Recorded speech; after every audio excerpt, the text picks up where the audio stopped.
इसी बीच एक और बड़ी खबर आपको बता दें, ग्राउंड से आपको लगातार तस्वीरें दिखा रहे हैं, लेकिन इजराइल अपने नागरिकों को वो लगातार निकाल रहा है। अमेरिका भी नागरिकों को लाने के लिए अमेरिका ने शिप भेजा है। ये बड़ी खबर आपको बता दें इजराइल से। इजराइल के हाइफा पोर्ट पर अमेरिकी शिप इस वक्त मौजूद है और हमले की वजह से हवाई सेवाएं हालांकि बंद कर दी गई हैं, तो अब पोर्ट के जरिए, शिप के जरिए अमेरिका जो है अपने नागरिकों को बाहर इवैक्यूएट कर रहा है। ये इस वक्त की बड़ी खबर आपको बता रहे हैं। तस्वीरें भी आप देख सकते हैं कि नागरिकों को लाने के लिए किस तरीके से यूएस ने ये शिप यहां पर भेजा है और कैसे वो अपने नागरिकों को सुरक्षित बाहर निकालने की जो कोशिश है वो कर रहा है, क्योंकि हवाई हमले लगातार जारी हैं और हवाई रास्ते बंद हैं। इसी वजह से नागरिकों को लाने के लिए यूएस ने शिप भेजा है, जिसकी तस्वीरें हम आपको दिखा रहे हैं। लगभग हर देश कोशिश कर रहा है कि अपने नागरिकों को बाहर निकाला जाए, क्योंकि हमले जिस तरीके से बढ़ते जा रहे हैं उसमें तमाम विदेशी नागरिकों की भी अभी तक जान जा चुकी है। और दूसरी तरफ हिजबुल्लाह किस तरीके से उतरा हुआ हमास के समर्थन में, अब आपको ये ग्राफिक्स के जरिए बताते हैं कि जंग में ईरान के साथ क्यों है हिजबुल्लाह। हिजबुल्लाह शिया संगठन ईरान जैसे ग्रुप के साथ है। हिजबुल्लाह को हथियार, पैसे, ट्रेनिंग ईरान के द्वारा मुहैया करवाए जाते हैं। ये आपको खबर बता रहे हैं कि किस तरीके से ईरान के इशारे पर हिजबुल्लाह काम करता है। लेबनान में हिजबुल्लाह आतंकियों का दबदबा है, ये भी बताया जा रहा है कि किस तरीके से ईरान के उकसावे पर हमले हिजबुल्लाह के द्वारा किए जा रहे हैं। लेकिन कहीं ना कहीं इजराइल ने भी ठान ली है कि अब किसी को छोड़ेंगे नहीं और वहां पर भी अपनी जो तैनाती है वहां इजरायली सेना की कर दी गई है। इजराइल पर मिसाइल दाग रहा है हिजबुल्लाह और अब आईडीएफ के द्वारा इसे लेकर के कड़ी कार्रवाई यहां पर देखते हुए मिल रही है। बिल्कुल मीनाक्षी, और इसी बीच एक और बड़ी खबर आपको बता दें कि हमास की ओर से एक नया वीडियो जारी किया गया है, जिसमें इजराइल के सर्वेलेंस सिस्टम को खत्म करने का दावा यहां पर किया गया है, उस पर हमला करने का दावा यहां पर किया गया है। यह हमास की तरफ से एक नए वीडियो के जरिए बताने की कोशिश की गई है कि सर्वेलेंस सिस्टम पर हमले का यह दावा है। लेबनान बॉर्डर पर इजराइल के सर्वेलेंस सिस्टम को तबाह करने का दावा इस वीडियो के जरिए किया गया है और समय समय पर हमास इसी तरीके के वीडियोस लगातार जारी कर रहा है और वो बता रहा है कि वो रुकने वाला नहीं है और पूरी आक्रामकता के साथ वो हमले करता रहेगा। ये तस्वीरें हम आपको दिखा रहे हैं, जो ताजा तस्वीर सामने आई है। हमास की ओर से ये वीडियो जारी करके बताया गया है कि इजराइल का सर्वेलेंस सिस्टम तबाह किया गया।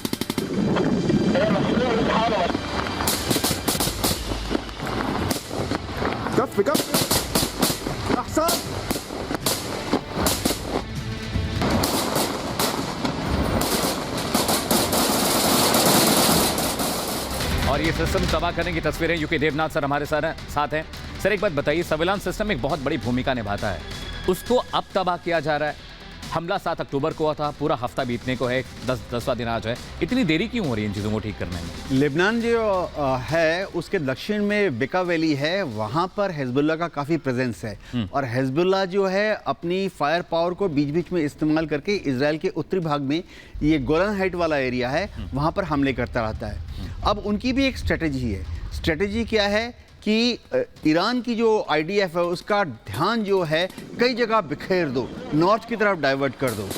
अब जो आप देख रहे हैं कम्युनिकेशन सेंटर पर हमला हो रहा है, ये गोलान हाइट्स की पहाड़ियों पे जो सर्विलेंस रेडार लगाए हुए हैं, जिसके दौरान वो नॉर्दर्न इजराइल के आसमान के ऊपर नज़र रखते हैं, उस पर हमला करते हैं। बेसिक एम क्या है? बेसिक एम है कि इजराइल की जो एयरफोर्स वहाँ से ऑपरेट कर रही है उनको भ्रमित कर देना।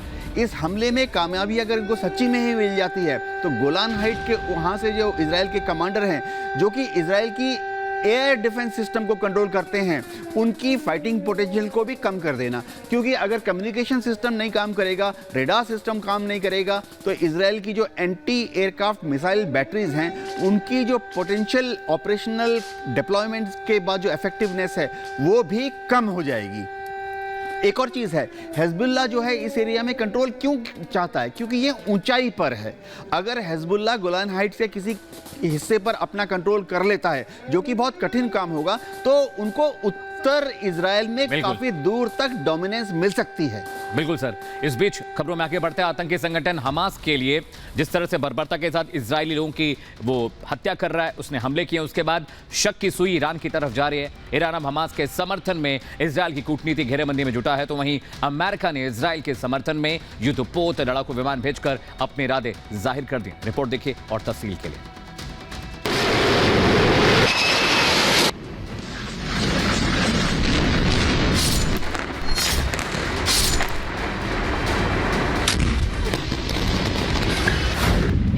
पर प्रहार, ईरान सूत्रधार। इजराइल की ललकार, जंग जोरदार। ईरान पर शक, दुनिया की नजर।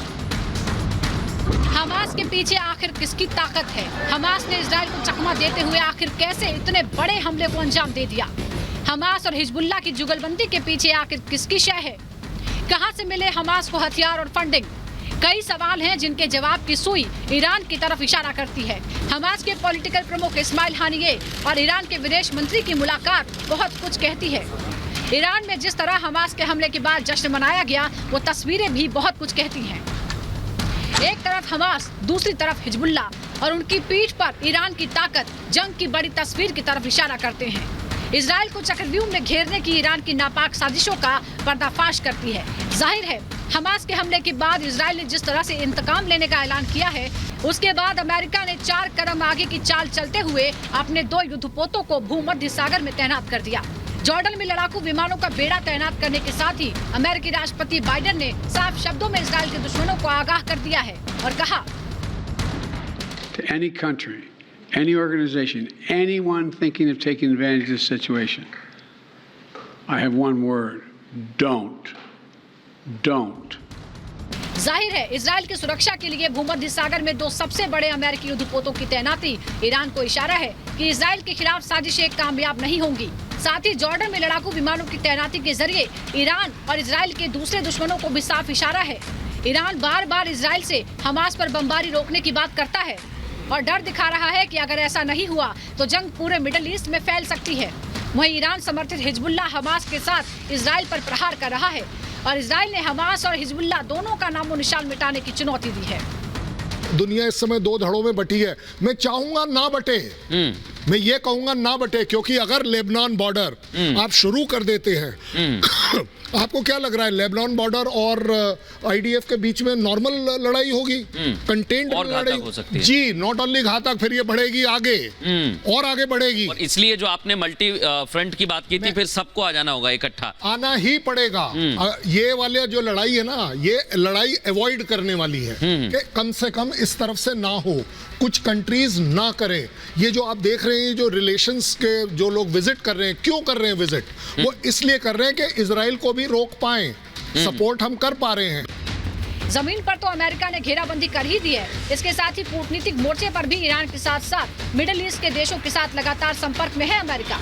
अमेरिकी विदेश मंत्री एंटनी ब्लिंकन बार बार इजराइल और मध्य पूर्व देशों का दौरा कर रहे हैं। साथ ही चीन के विदेश मंत्री से बात कर हालात को सुधारने की अपनी भूमिका निभाने की अपील की है।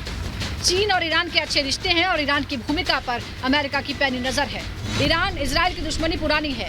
सऊदी अरब, मिस्र, जॉर्डन से इजराइल के सामान्य रिश्ते ईरान की आंखों में चुभ रहे हैं और यही वजह है कि ईरान की भूमिका पर इजराइल को शक है। हालांकि अमेरिका ने फिलहाल ईरान के खिलाफ कोई सबूत न मिलने की बात कही है। Bureau report, Republic Bharat.